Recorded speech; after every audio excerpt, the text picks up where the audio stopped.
Shivkranti TV news अन्याय, अत्याचार, बेकायदेशीर कृत्य करणाऱ्या विरुद्ध शोषित पीडित न्याय देणारा एकच आवाज। शिवक्रांती टीव्ही दिनबंधू न्यूज संपादक सत्यशोधक शंकरराव लिंगे 73 87 37 78 0। ओबीसी नेते संघर्ष उद्योग आमचा मोरक्या आदरणीय प्राध्यापक लक्ष्मणजी हाके सर आज या ठिकाणी सोलापूरमध्ये आलेले आणि त्यांच्यासोबत असणारे पैलवान समाधान पाटील असतील, त्याचबरोबर आमचे अर्जुनदादा सलगर, खडके दादा, विलास मामा असतील, त्याचबरोबर आमच्या निमिषाताई, अर्चनाताई बनगरताई, त्याचबरोबर पवनजी पाटील, ओबीसी ज्येष्ठ नेते लिंगे अण्णा, त्याचबरोबर आमचे मनमाने सर, त्याचबरोबर ओबीसीच्या माधुरीताई गहाळे मॅडम, त्याचबरोबर प्रतीक्षा चव्हाण या सर्वांच्या वतीनं या ठिकाणी आलेले त्यांचं स्वागत आम्ही व्यक्त करतो आणि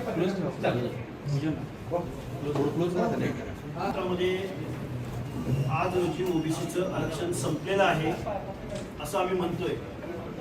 मुळात महाराष्ट्रामधले सर्व मंत्री, मुख्यमंत्री, उपमुख्यमंत्री, विरोधी पक्षनेते, आमदार, खासदार या सगळ्यांचं म्हणणं असं आहे की ओबीसी आरक्षणाला धक्का न लावता आता आमचं मुख्यमंत्री महोदयांना एक विनंती आहे की ओबीसी आरक्षणाला धक्का लागलाय का नाही लागलाय तेवढं तुम्ही आम्हाला पुढे येऊन सांगितलं पाहिजे, कारण आमचा दावा आहे की ओबीसीचं आरक्षण आज रोजी संपलेलं आहे। त्यामुळं आता आमचे मित्र आणि खूप महान पंडित, तत्वज्ञ आणि महाराष्ट्रामधल्या प्रत्येक मंत्र्याची, मुख्यमंत्र्यांची, आमदारांची आयमाय काढणारे मनोज जरांगे यांनी जे काही या महाराष्ट्रामध्ये जो दहशतवाद निर्माण करण्यासाठी जी रॅली सुरू केलेली आहे, सभा घेत आहेत, हा एक प्रकारचा जात पडताळणी समितीवरती आणि जात प्रमाणपत्र देणाऱ्या समितीवरती दबाव आणण्याचा प्रयत्न आहे। मनोज जरांगे हे महाराष्ट्राला दाखवून देत आहेत की मी महसूल मंत्र्याला गिनत नाही, मी मुख्यमंत्र्याला मोजत नाही, मी उपमुख्यमंत्र्याला मोजत नाही, मी तुम्हाला बघून घेईन। ही जी भाषा महाराष्ट्रामध्ये चाललेली आहे ही भाषा दहशतवादाची भाषा आहे, कारण या महाराष्ट्रामध्ये आता ओबीसी समाविष्ट झालेला आहे। मी महाराष्ट्राच्या मुख्यमंत्र्यांना हात जोडून विनंती करतोय, या सगळ्या बरोबरच आमच्या ओबीसीच्या नेत्यांना, ओबीसी सब कमिटीला, मंत्रिमंडळातल्या 8 ते 9 ओबीसीच्या मंत्र्यांना माझं सांगणं आहे, आम्ही म्हणतोय ओबीसीचं आरक्षण संपलंय आणि तुम्ही कोणीही काहीही बोलायला तयार नाही। ओबीसी जनता संभ्रमित आहे, घाबरलेली आहे।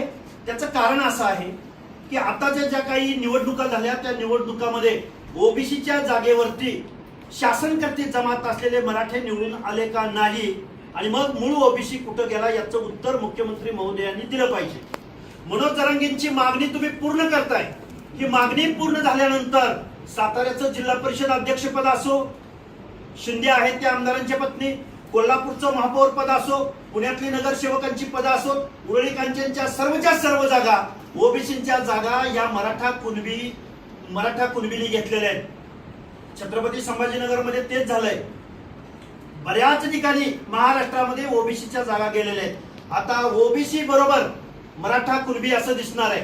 आता ओबीसीच्या पुढं माळी, साळी, कोळी, तेली, हटकर, धनगर, संगर, वंजारी, लोणारी, परीट, गुराव, गडसे, नाभिक, सुतार, लोहार, कुंभार, बेरड, बेडर, रामोशी, कुडमुळ्या, जोशी, भटके विमुक्तांमधल्या जाती यामधला कोणीही माणूस आता ओबीसीच्या रकान्यामध्ये दिसणार नाही। हा पुरोगामी महाराष्ट्र म्हटलं जातं। आमचा हा आक्रोश आहे आता ओबीसीच्या लोकांना कळायला लागलेला आहे। ओबीसीची माणसं, मुख्यमंत्री महोदय तुम्ही म्हणता ओबीसी आमचा डीएनए आहे, तर मग ओबीसीचं आरक्षण संपलंय का राहिलंय? 4 प्रमाणपत्र रद्द झाली तर मनोज जरांगे थाई थाई थाई थाई थाई नाचायला लागला। मला मुख्यमंत्री महोदय सांगा की तुमची आयमाय काढली जाते। अहो आम्हाला वाईट वाटतं हो, 14 करोड जनतेचे मुख्यमंत्री तुम्ही आहात, तुमचा पक्ष कुठला आहे, पार्टी कुठली आहे, तुमची विचारधारा कुठली आहे हे आपण 2 मिनिटं बाजूला ठेवू।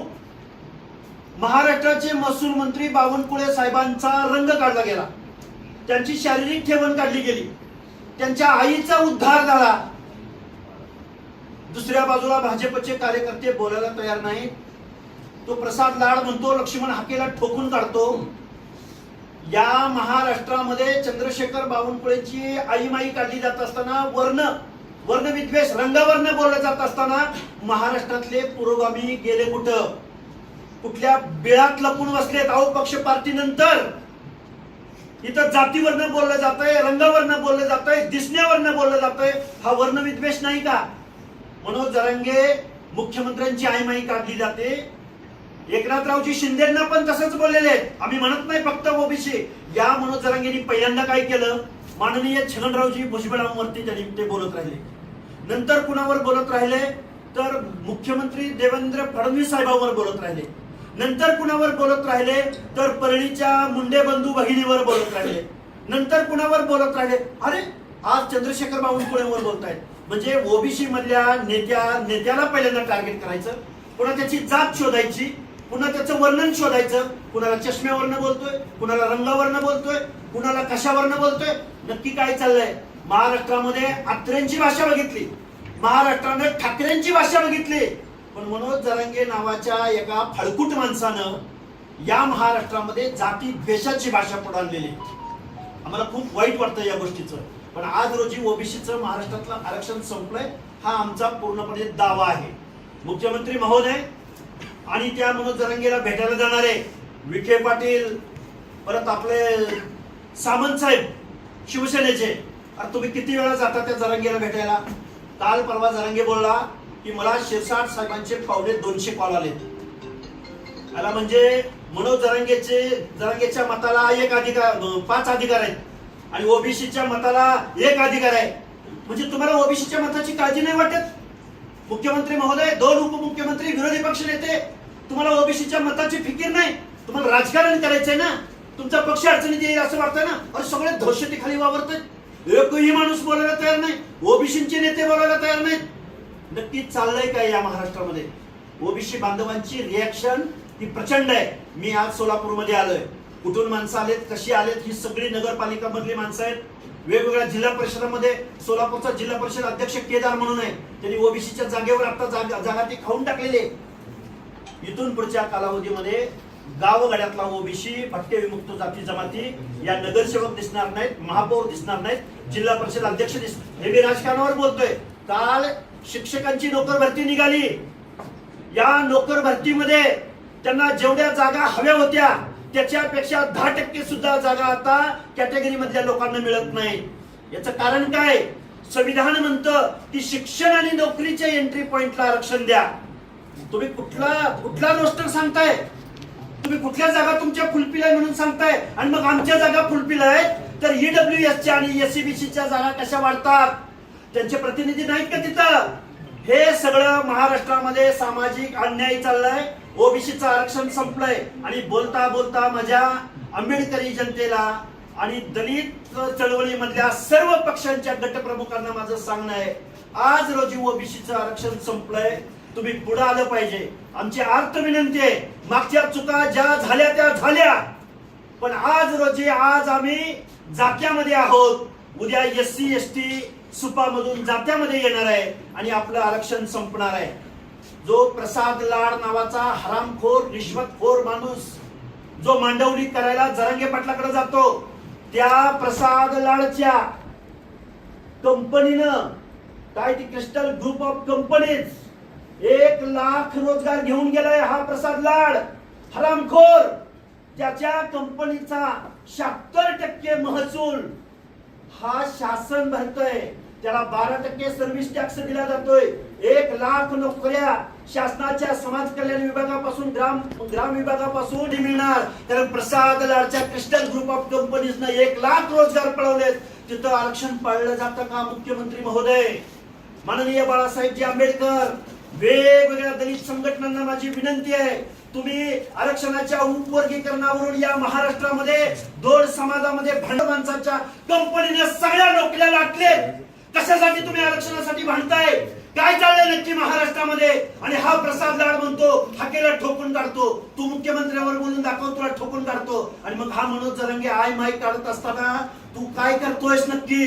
म्हणजे आम्ही ओबीसीच्या माणसाने, दीनदलिताच्या माणसाने जर काही बोललं तर तू ठोकायची भाषा करतो. आणि हा मनोज जरांगे रात्रंदिवस चंद्रशेखर बावनकुळेंची आईमाई काढतोय, मुख्यमंत्र्यांची आईमाई काढतोय, आमच्या मुंडे बंधू भगिनींना वाईट भाषेत बोलतोय, छगनरावजी भुजबळांना वाईट भाषेत बोलतोय. तू काय करतोय नक्की? या महाराष्ट्रातलं आम्हाला कधी नव्हे ते सगळे आमदार जरांगीला घाबरतात. नक्की काय चाललंय? अरे हे जरांगे नावाचं लूट भरलेलं कुत्र आहे.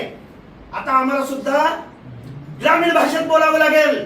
आणि या लूट भरलेल्या कुत्र्याच्या डोक्यावरती राज मुकुट बसवला एकनाथराव शिंदे तुम्ही बसवला. आणि ते लूट भरलेलं कुत्र आता कुणाला पण चावा घेत सुटलंय. आजपर्यंत आम्हाला वाटायचं अरे ह्याच्या डोक्यात काहीतरी परिणाम असेल, भुजबळ साहेबांना चावतोय, भुजबळ साहेबांकडेच पळतोय. पण ते मुंडे बंधू भगिनीकडे गेलं, पुन्हा तिकडून कुणीकडे गेलं, माननीय मुख्यमंत्री महोदयांकडे गेलं, पुन्हा कुणीकडे गेलं, आता एकनाथरावांकडे गेलं, आणि आज कुणाकडे बोलतोय तर बावनकुळे साहेबांकडे बोलतोय. नक्की काय चाललंय या महाराष्ट्रामध्ये? खूप काही बोलता येण्यासारखं आहे. पत्रकार बांधवांना तुम्ही प्रश्न विचारा, आम्ही उत्तर देऊ. प्रसाद लाड या महाराष्ट्रामध्ये एकदा प्रसाद लाड असं बोलले की लक्ष्मण हाकेंनी प्रसाद लाड गुगलवर जाऊन सर्च करावा. अरे मित्र एक आंदोलक मेरपाळाचा पोरगा, मग मी त्याला सर्च केला तर त्याच्या ग्रुप ऑफ कंपनीच्या 8-9 कंपन्यांची नावं आली. मी त्याच्या पुढे जाऊन थोडा सर्च केला, वेगवेगळ्या अधिकाऱ्यांकडून माहिती घेतली तर महाराष्ट्रामधल्या सरकारमधल्या 1 लाख नोकऱ्या, मी बोलत नाही, हे प्रसाद लाड बोललेत. मला काय वाटलं प्रसाद लाडनी 1 लाख नोकऱ्या दिल्यात म्हणजे अमेरिकेमधून, ब्रिटनमधून, जर्मनीमधून एखादं काही कॉन्ट्रॅक्ट आणलंय का त्याच्या आयटी कंपनीला, किंवा एखादं काही प्रोडक्शन आहे का, एखादं क्लस्टर आहे का. आम्ही ज्यावेळी बघितलं त्यावेळी महाराष्ट्रातल्या वेगवेगळ्या विभागाच्या, समाज कल्याण विभागापासून ते ग्राम विकास वेगवेगळ्या विभागापर्यंत, अरे हा या प्रसाद लाडची कंपनी मेस मध्ये भाजीपाला पुरवण्यापासून ते वेगवेगळ्या सुरक्षा रक्षकापर्यंत. आणि आम्ही म्हणतोय आम्हाला एससीला आरक्षण भेटेल, आम्ही म्हणतोय आम्हाला एसटीला आरक्षण भेटेल, आम्ही म्हणतोय आमच्या तलाट्याच्या नोकऱ्या लागत नाहीत, आम्ही म्हणतोय या म्हणजे ग्रामपंचायतीमध्ये तो जो मदतनीस असतो डाटा ऑपरेटर, अरे नोकर भरतीच होत नाही. नोकर भरती न होण्याचं कारण प्रसाद लाडची कंपनी. अजून एक कोणतरी गायकवाड आहे, तो बीव्हीजी वाला नाही बोलत, दुसरा एक गायकवाड आहे अजून. बीव्हीजी वाला त्याच्या स्किलवरती काय करतोय अजून मी काही त्याचं समर्थन नाही करत, त्याचाही आम्ही अभ्यास करू. या महाराष्ट्रातले बेरोजगार का झाले त्याचं कारण या प्रसाद लाडची, या हरामखोराची कंपनी आहे. याची आम्ही डिटेल माहिती काढू. दिपके साहेब, मी दिपके साहेब बोलतोय, या महाराष्ट्रामधल्या नोकऱ्या गायब झाल्या कुठं? काल परवा दिवशी एका टेंडरवरनं वादळ झालं. फुंडकर साहेबांनी 5 अधिकाऱ्यांना घरी बसवलं, फुंडकर मंत्री. त्याचं कारण असं निघालं की 5-25 कोटीचं टेंडर, म्हणजे सुरक्षा रक्षक जे आहेत त्याला जी दवापाणी करायची आहे त्याचं 5-10 कोटीचं टेंडर 250 कोटी रुपयावरती नेलं. म्हणजे हा जो प्रसाद लाड नावाचा भामटा, हरामखोर, रिश्वतखोर महाराष्ट्राच्या तरुणांच्या, बेरोजगारांच्या मानगुटीवर बसून जो ड्रॉक्युला बनून त्यांचं रक्त पितोय, आमचं आरक्षण घालवतोय. कुठे आहे? कुठे त्याच्या त्या कंपनीमध्ये एसटीला किती जागा दिल्यात सांगेल का उद्या? एसटीला जागा किती दिल्या सांगेल का उद्या? आमच्या ओबीसी विजयंतीच्या किती पोरांना दिला सांगेल का? माझ्या माता भगिनींना जो कामगार कायद्यानुसार जे काही प्रोव्हिडंट फंडापासून ते अनेक गोष्टी आहेत. मुख्यमंत्री महोदयांना सांगणं आहे या प्रसाद लाडच्या कंपनीला कशी काय टेंडर मिळतात, महाराष्ट्रात दुसऱ्या कुठल्या कंपन्या आहेत की नाही. आता वाईट या गोष्टीचं वाटलं, हा हरामखोर माणूस जरांगेला जाऊन मांडवली करायला जातोय. म्हणतोय मी मनोज दादा जरांगेच्या बाजूने बोलतोय. मनोज दादा जरांगेच्या मागो 5-50 हजार माणसं असतात. मग आमचा गावगड्यातला एखादा लमान, आमचा गावगड्यातला एखादा कुंभार, सुतार, लोहार, आमचा गावगड्यातला एखादा नागपंथी, डबरी गोसावी 5-50 हजार माणसांची गर्दी नाही करू शकत. मग त्याचं आरक्षण तुम्ही काढून घेणार? हे न्यायाचं राज्य आहे का महाराष्ट्र? काय चाललंय नक्की महाराष्ट्रामध्ये? आमचा ओबीसी विजयंती, अरे मुख्यमंत्री महोदय तुम्ही काल घरगणना झाली म्हणे महाराष्ट्रात, त्या तुमच्या रकान्यामध्ये ओबीसीची जातनिहाय जनगणना तर होणारच नाही. पण आमच्या भटक्यांची पाल आहेत, पाल जमिनीशी समांतर, त्या तुमच्या रकान्यामध्ये पाल, झोपडी, खोप याचा उल्लेख आहे का? आणि जर मग तुमच्या गणनेमध्ये पालाला स्थान नसेल तर मग पालामधली माणसं मोजली जाणार नाहीत, भटका मेंढपाळ मोजला जाणार नाही. गावगाड्यामधल्या हर एक माणसावर अन्याय तुम्ही करताय. आणि जरांगे जो बोंबलतोय, जरांगे जो अर्वाच्य भाषेत बोलतोय, गरजले जरांगे गरजले. आता तू पश्चिम महाराष्ट्रामध्ये आलाय जरांगे, जरा अभ्यास कर. पश्चिम महाराष्ट्रामधल्या तालुक्यामध्ये गेलास तर ओबीसी विजयंती जर एकवटला तर भल्या भल्या माणसांनी तुला कोण कोण आमदार भेटायला आले आम्ही लिस्ट बनवली. त्यांचा बरोबर सगळ्यांचा करेक्ट कार्यक्रम होणार. हाके सर, उच्च मुख्य न्यायमूर्ती आहेत रवींद्र घुगे यांच्या अध्यक्षतेखाली जे आहे मराठा समाजाला सरकारी नोकरी आणि शिक्षणात 10% आरक्षण मिळण्यासाठी गेल्या वर्षभरापासून सुनावणी सुरू आहे. आता त्यांची बदली झाली आहे कोलकाता उच्च न्यायालयामध्ये. मग आता पुढची भूमिका काय ती न्यायालयामधलं जे काय आहे, कुणाची बदली, कोण न्यायालय, हे काय आपल्या हातातली गोष्ट नाहीये. पण मुळात असं आहे की महाराष्ट्र शासन एका बाजूला 10% प्रयत्न करत आहे. नोकऱ्या होल्ड केल्या गेलेल्या आहेत 10% रिझर्वेशन संदर्भात. मला महाराष्ट्राच्या मुख्यमंत्री महोदयाने एक प्रश्न विचारायचा आहे. EWS मध्ये पण हे जाऊ शकतात, SCBC मध्ये पण हे जाऊ शकतात, OBC मध्ये पण यांना येण्यासाठी. अरे तहसीलदार लोकांनी, तहसीलदार प्रशासनातल्या तहसीलदारांनी स्टेटस ठेवलंय की कुणबी दाखला काढण्यासाठी काय काय लागतं. म्हणजे शासन पुरस्कृत प्रोग्राम आहे दाखले वाटण्याचा. अरे आमच्या भटक्यामधल्या, OBC मधल्या, बलुत्या मधल्या, SC ST मधल्या, अल्पसंख्याक मधल्या एखाद्या माणसानं जर दाखला काढायला अर्ज दिला तर 6-6 महिने आम्हाला खेटे घालावे लागतात. आणि शासन म्हणतोय, शासन एक तहसीलदार आहे, त्या तहसीलदाराचा मी स्टेटस दाखवतो तुम्हाला. त्या तहसीलदारानंच ठेवलंय की ही कागदपत्र घेऊन या आणि दाखला घेऊन जावा. काय चाललंय नक्की? मुळात नोकऱ्या पर्याप्त प्रतिनिधित्व नसेल तरच रिझर्वेशन मिळतं. ही बेसिक लाईन आहे, बेसिक. राज्य मागासवर्ग आयोग अलाउ करत नाही मराठा समाजाला ओबीसी मध्ये. सुप्रीम कोर्टाचं जजमेंट मराठा समाजाला ओबीसी मध्ये अलाउ करत नाही. पण कुणब्याचा दाखला खडाखोड करून दाखला, ते निर्गम बुक असतं त्याच्यामध्ये.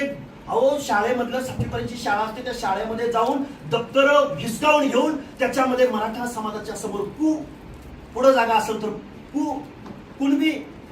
अरे निर्गम बुक असेल किंवा वेगवेगळी दप्तर असतील, त्या दप्तरामध्ये खाडाखोडी केलेत. कारण महाराष्ट्र यांच्या हातात आहे. सरपंचापासून तहसीलदारांपासून ते वेगवेगळ्या पदापर्यंत यांची सगळी माणसं आहेत. आता ते सामंत साहेब म्हणतायत आम्ही बघून घेऊ. असं होणार नाही. म्हणजे तुम्ही दबाव टाकताय. जात पडताळणीची जी काही कमिटी आहे तिला न्यायिक अधिकार आहेत, त्यांच्यावर दबाव टाकताय. म्हणजे आता जरांगेनं जी रॅली सुरू केली, जे काय इशारे देत आहेत, आरवाच्या भाषेत बोलतायत, तुम्ही शासनावर दबाव टाकताय. म्हणजे एक वेगळं काही या लोकशाहीमध्ये एक वेगळं काही सत्तास्थान निर्माण झालं की काय? आणि अशा पद्धतीचं होत असताना सत्ताधारी काही बोलत नाही आणि विरोधातलेही काही लोक बोलत नाहीत. आणि दुर्दैवानं खेदाने नमूद करतो की ओबीसीचे 9 मंत्रीही काही बोलत नाहीत. या 9 मंत्र्यांनी एकदा या ओबीसी बांधवांना येऊन पुढे सांगावं. वेगवेगळ्या समाजातले हे मंत्री आहेत, त्यांनी पुढे येऊन सांगावं हाके बोलतोय ते चुकीचं बोलतोय असं तरी सांगा एकदा. हाके साहेब, एक प्रश्न आहे. मात्र मागासवर्गीय आयोग येऊन गेला, त्यांनी जात पडताळणी समितीचा हे घेतला, आढावा घेतलेला आहे. तर जवळपास 5,500 लागते वर्षभरातले. या वर्षभरातले ओबीसीचे प्रलंबित आहेत. म्हणजे प्रांत अधिकारी आणि हे जात पडताळणीच्या अधिकाऱ्यांची जेव्हा हे घेतला, त्यांनी स्टेटस घेतलं सगळं, तर 5,500 दाखले अजूनही ओबीसीचे प्रलंबित आहेत. तुम्ही असा राज्यभरातला काय आढावा घेतलाय का? ओबीसीचे किती दाखले आपल्या स्तरावर प्रलंबित आहेत? हे बघा, महाराष्ट्रामध्ये आमचा एक कोळी त्यांचा अजून प्रश्न मिळाला. त्यांना अजूनही दाखले काढायचे म्हणत भटक्या विमुक्तामधला माणूस जर त्यांना अर्ज दाखल केला त्याला 6 महिने काही त्याला मिळूच शकत नाही दाखला. अशी आजही परिस्थिती आहे. पण मला काय म्हणायचं आहे, मी एक आयोगावर काम केलेलं आहे, मी माजी सदस्य आहे, मला ह्या सगळ्या गोष्टी माहिती आहेत. ह्यांना असं डायरेक्ट पुढच्या एंट्रीने ह्यांना आरक्षण मिळत नाही. सर्वोच्च न्यायालयाच्या निर्णयाचं उल्लंघन ठरतंय. हे महाराष्ट्राच्या सगळ्या पुढाऱ्यांना माहिती आहे, A to Z. मग यांनी काय सुरू केलं की पुण्याचं काही ना एक डॉक्युमेंट आणायचं. गावात एका आडनावाच्या माणसाचं डॉक्युमेंट मिळालं की दुसरं फेक फर्जी अकाउंट. तो मनोज जरांगे जो पत्रकार परिषदेमध्ये आंतरवलीमध्ये त्यांनी ज्या दहीतोंडे का काहीतरी माणसाचं सांगितलं ना, दहीहंडे, अरे बोगस डॉक्युमेंट महाराष्ट्राला दाखवली, बोगस. ती डॉक्युमेंटच डुप्लिकेट होती. आता काय करावं बरं? हे बघा, महाराष्ट्रामधल्या सत्ताधाऱ्यांनी आता येड केन प्रकारे मराठा समाज बघा 2 लाख दाखले, 2 लाख, आणि फक्त काही हजारामध्ये पेंडिंग आहे. आणि ते काही नगरसेवकांपासून सभापतीपासून जिल्हा परिषद सदस्यांपर्यंत आहे. मग आता दबाव टाकून हे जे रद्द झालेले आहेत, म्हणजे जो माणूस रद्द करेल त्याच्यावर दबाव प्रेशर क्रिएट करण्यासाठी हे सगळं संविधान विरोधी, जात बदलून आरक्षण चोरणं, याला आरक्षण चोर म्हणतात. आरक्षण चोर. मनोज जरांगेला मला सांगणं आहे, मनोज जरांगेला, तू ज्या त्या दही तोंडेचं जे दाखवलं ना, तू खरा जर मराठ्याच्या पोटचा असेल तर ती दाखले खरे आहेत म्हणून फक्त सांग. कारण कास्ट स्क्रुटिनी समितीनं ज्यावेळी त्या दही तोंडेची वंशावळ जी काय दही तोंडे वंशावळ दाखवली, ती वेगवेगळ्या नावाची. यशवंतचं काय केलं त्यांनी? हनुमंत केलंय. हनुमंत यशवंत केलंय. म्हणजे हनुमंत आहे हे मोडी लिपीचं ट्रान्सलेट करणाऱ्या 4 लोकांनी सांगितलं की हे हनुमंत आहे, आणि एका माणसानं सांगितलं की हे यशवंत आहे. म्हणजे तू दाखले सुद्धा खडाखोड करून तुम्ही जाती बदलून घेणार. अरे सामाजिक मागासले पण हे जन्मानं आलंय, जन्मानं. आम्हाला आमच्या शेकडो वर्षाच्या काळात आमच्या ओबीसी भटक्यांच्या लोकांनी तो सामाजिक दुजाभाव सहन केलाय, म्हणून संविधानानं आम्हाला आरक्षण दिलंय. तू आमच्या या 18 पगड जातीमधल्या कुठल्या जातीमधला सामाजिक दुजाभाव सहन केला तेवढं आम्हाला सांग. मुख्यमंत्री महोदयांना आम्हाला प्रश्न विचारायचा आहे. दौंडच्या नगराध्यक्ष जगदाळे कुटुंबियामधल्या जगदाळे कुटुंबियांचं ब्लड रिलेशन हे नेपाळच्या राजघराण्याशी आहे. त्या जगदाळे कुटुंबियानं किंवा आमच्या फलटणच्या शिवांजली भोसलेनं किंवा आमच्या कोल्हापूरच्या महापौर रूपराणी निकम यांच्या कुटुंबानं कोणता सामाजिक दुजाभाव सहन केला असेल?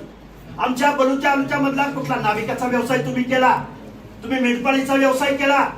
तुम्ही जात घडवण्याचा व्यवसाय केला? तुम्ही कोणता व्यवसाय केला म्हणून तुम्ही ओबीसी मध्ये आला आहात? मुख्यमंत्री महोदय, ओबीसीची ही अख्खी कायनात तुम्ही एका चौथी नापास माणसाच्या सांगण्यावरनं आमचं अख्खं ओबीसीचं सामाजिक न्यायाचं जहाज समुद्राच्या बुडाला तुम्ही घेऊन गेलेले आहात. तुमचा खरा डीएनए जर ओबीसी असेल तर तुम्ही आम्हाला पुढे येऊन सांगचाल की ओबीसीचं आरक्षण आज संपलंय, राहिलंय, डुबलंय का बुडलंय? याचं उत्तर आम्हाला फक्त तुम्ही द्या. प्रश्नच नाही. मला सांगा, जर आमचा सुप्रीम कोर्टाच्या भाषेत शासनकर्ती जमात असलेला मराठा समाज जर ओबीसी मधून सर्टिफिकेट घेऊन उद्या निवडणुकांना उभा राहिला, उद्या शिक्षण आणि नोकरीच्या एंट्री पॉइंटला आला, तर त्याच्या स्पर्धेमध्ये आमचा हा तारुणारू गावगड्यात एक घर असलेला वेगवेगळा विस्थापित असलेला समाज कशी स्पर्धा करू शकेल बरं? साताऱ्याचा जिल्हा परिषद अध्यक्ष जशा त्या शिंदे मॅडम झाल्या आमदारांच्या पत्नी, तसा आमच्यातला एखादा ओबीसी कोण निवडून गेला नव्हतं तिथं ओबीसी माणूस? भाजपला दुसरा ओबीसी माणूस दिसला नाही? कसा त्यांच्या बरोबर इलेक्टिव्ह मेरिट? एक मंत्री मला बोला, सर जर आम्ही तिथं तिकीट दिलं नसतं तर ते निवडून आलं नसतं. अरे आम्ही निवडून येऊ शकत नाही म्हणूनच आम्हाला आरक्षण दिले ना दादा. अरे इलेक्टिव्ह मेरिट ऑलरेडी त्यांच्याकडे आहे ना. मग इलेक्टिव्ह मेरिट, आरक्षणाचं मूलभूत तत्व काय सांगतं? ज्यांचं प्रतिनिधित्व नाही, ऍडिक्वेट रिप्रेझेंटेशन नाही, त्या समूहाला पुढे घ्या. मराठा समाज जिल्हा परिषदेमध्ये नाही, पंचायतीत नाही, नोकऱ्यामध्ये नाही, पोलीसमध्ये नाही, महसूलमध्ये नाही, राजकारणात नाही, मुख्यमंत्री पदावर नाही, अर्थमंत्री पदावर, महसूल मंत्री पदावर कुठं नाही मराठा समाज. कसा झाला मागास समाज? आणि मराठा समाज मागास झाला असेल तर पुढे कोण गेला? म्हणून आमचं ओबीसीचं आरक्षण संपलेलं आहे. आमचा ओबीसी बांधव सुस्तपणे निद्रित अवस्थेमध्ये आहे. आम्ही जीवाच्या आकांतानं ओबीसीला जाग करायचा प्रयत्न करणार आहोत. तो प्रसाद लाड म्हणतो की हाकेच्या मागे 4-5 माणसं नसतात.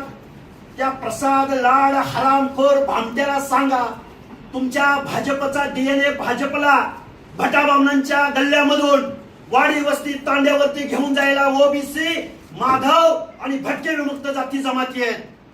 मुख्यमंत्री महोदय, या तुमच्या रिश्वतखोर आणि तुम्ही ज्या सगळ्या नोकऱ्या त्याच्या हवाली केलेत, अरे 25,000 रुपये पासून 1.25 लाखापर्यंत याच्या कंपनी मार्फत त्या बेरोजगारांना पगार दिला जातो. आणि आम्ही इकडे नोकऱ्या, शिक्षण, आरक्षण, आमच्या एससी बांधवांवर अशी रस्त्यावरची लढाई चालू झाली. अरे तुम्ही ज्या बँकेत चेक घेऊन चाललाय ती बँक ऑलरेडी दिवाळखोरीत निघाल्या. नोकऱ्या राहिलेत कुठं?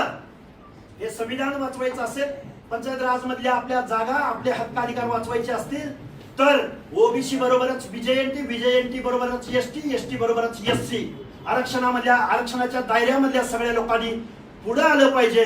नाहीतर जरांगे सारखा माणूस जर उद्या उभं राहिला, आंदोलन केलं की मागणी पूर्ण होते, हे जर असा जर नेरेट या महाराष्ट्रामध्ये गेला तर सामाजिक न्याय आज रोजी संपलेला आहे. हे मी जबाबदारीनं तुमच्या समोर बोलतोय.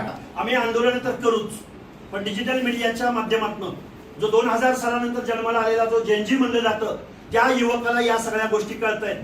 मी आज नुसतं सोलापूरमध्ये येतो म्हणलं तर माझ्या सोलापूर जिल्ह्यामधले हर एक माणूस इथं आलेला आहे. इथं सगळी जबाबदार माणसं आहेत.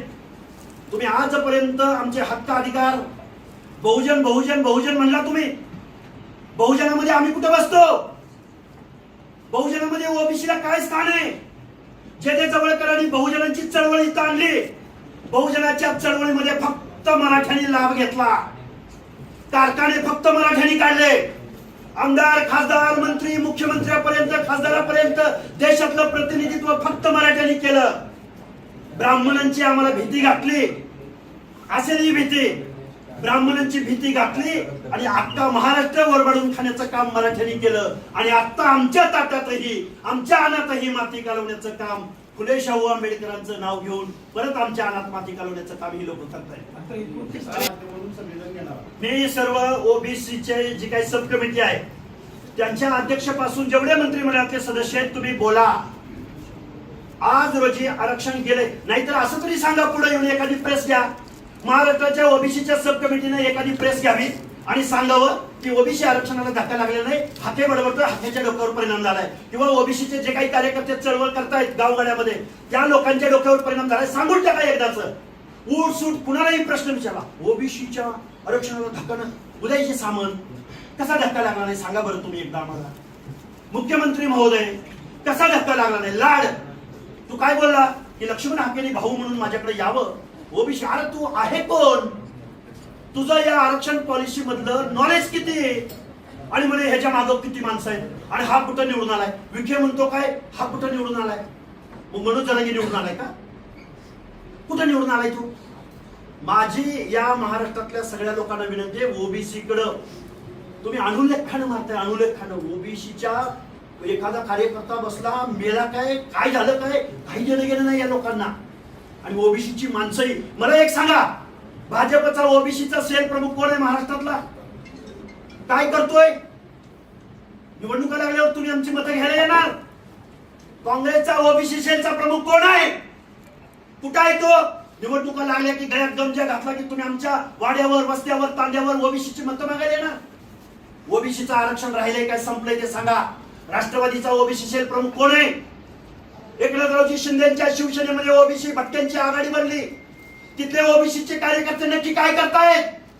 गेलंय ओबीसीचं आरक्षण गेलंय, कारण मराठा समाजाच्या कॉम्पिटिशनला तुम्ही उतरू शकत नाही.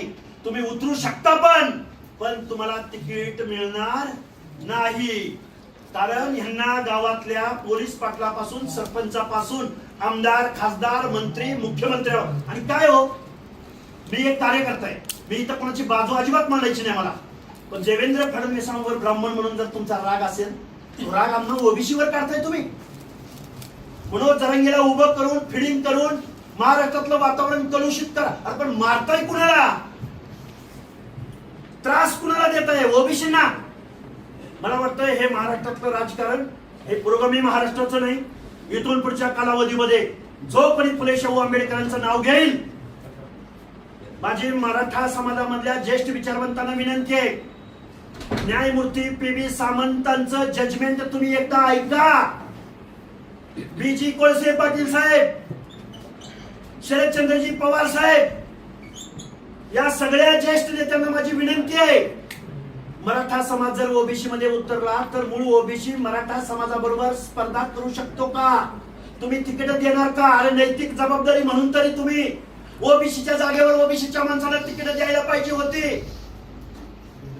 त्यामुळे इथून पुढच्या कालावधीमध्ये ओबीसीचा नक्की विचार करायचा. जर 52 कुळे असाल तर मी 96 कुळे आहे. तुमच्या हातात जर कोयते असतील तर आमचा इतिहास आहे की आमच्या हातात तलवारी आहे. काळ गेला तो कोयत्यांचा आणि तलवारीचा.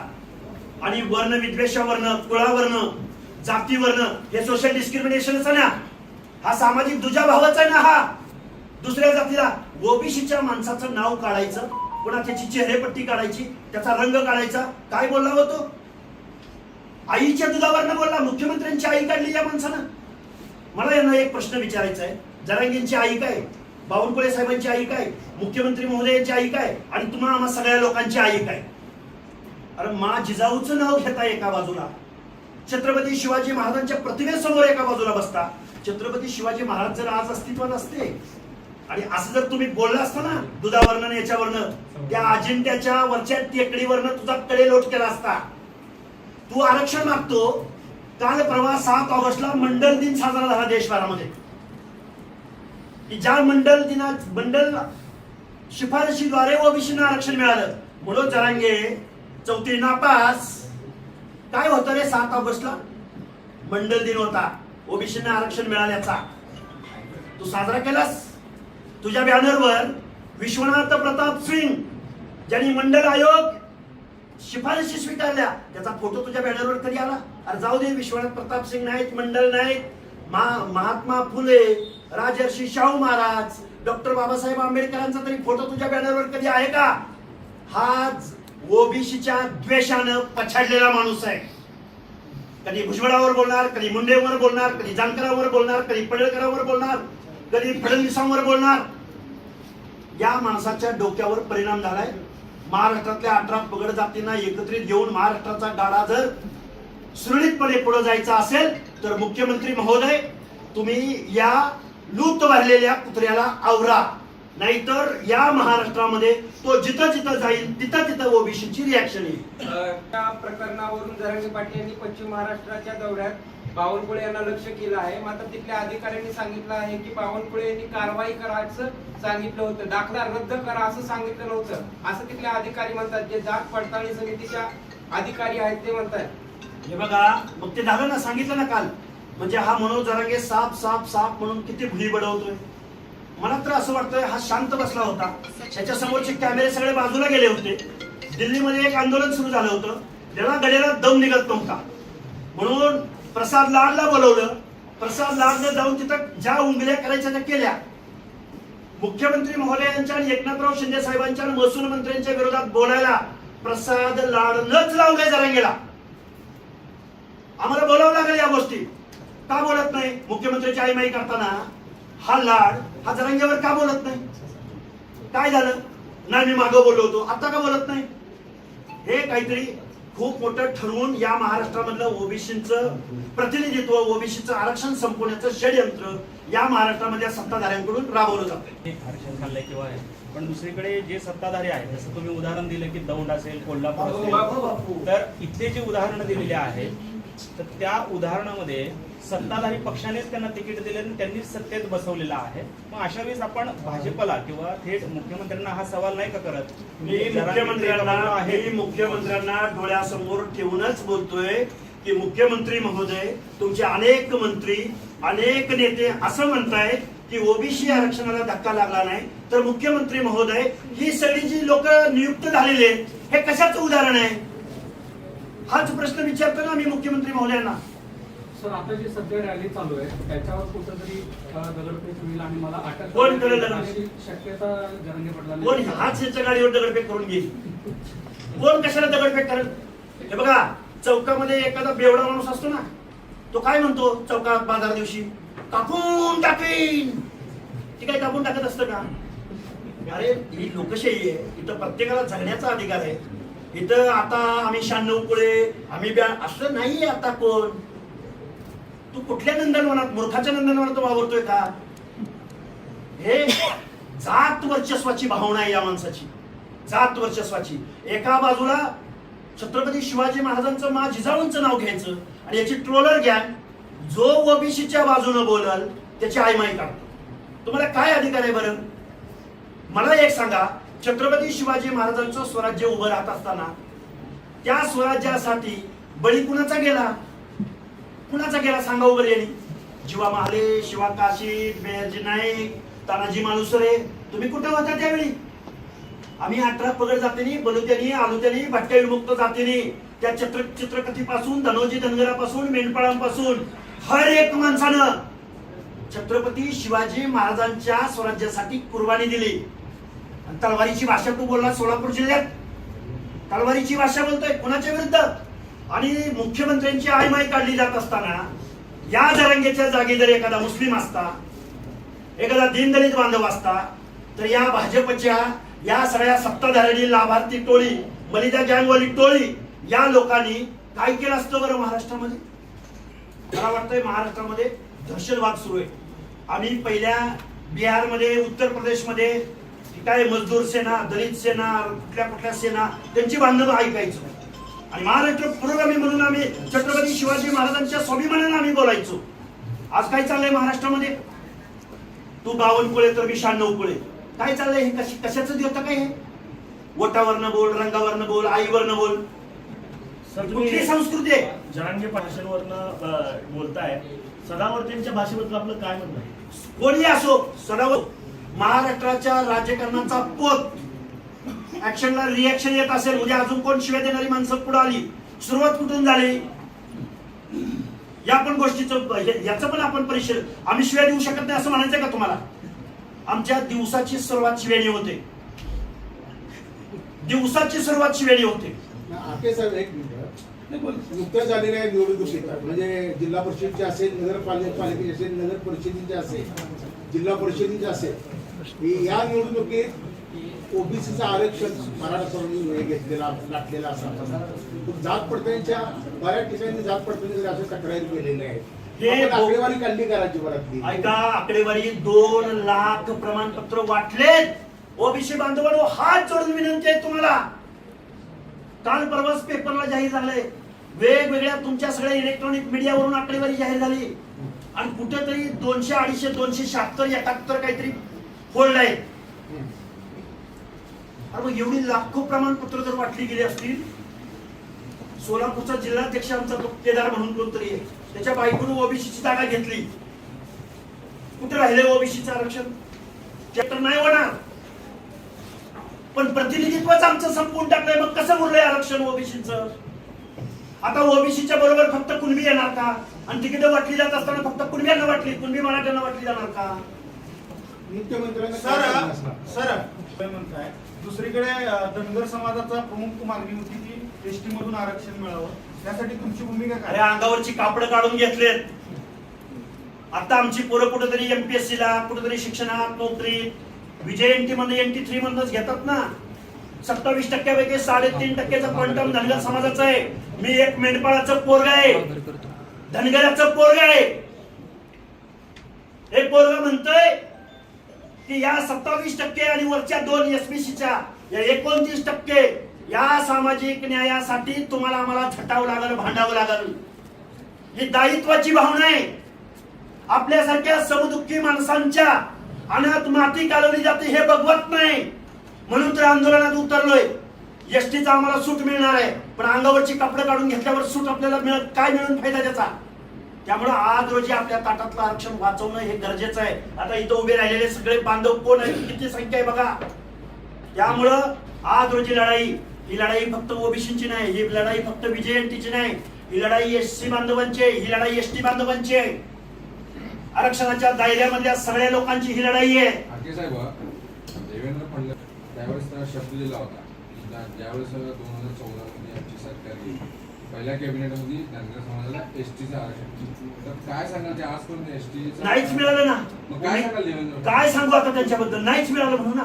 मी काही प्रवक्ता आहे त्यांचा, त्यांच्याबद्दल त्यांनी काय असं केलं नाही, दिलं नाही तुम्ही. चालूच आहे ना लढाई, लढता येतच ना आमचे कार्यकर्ते.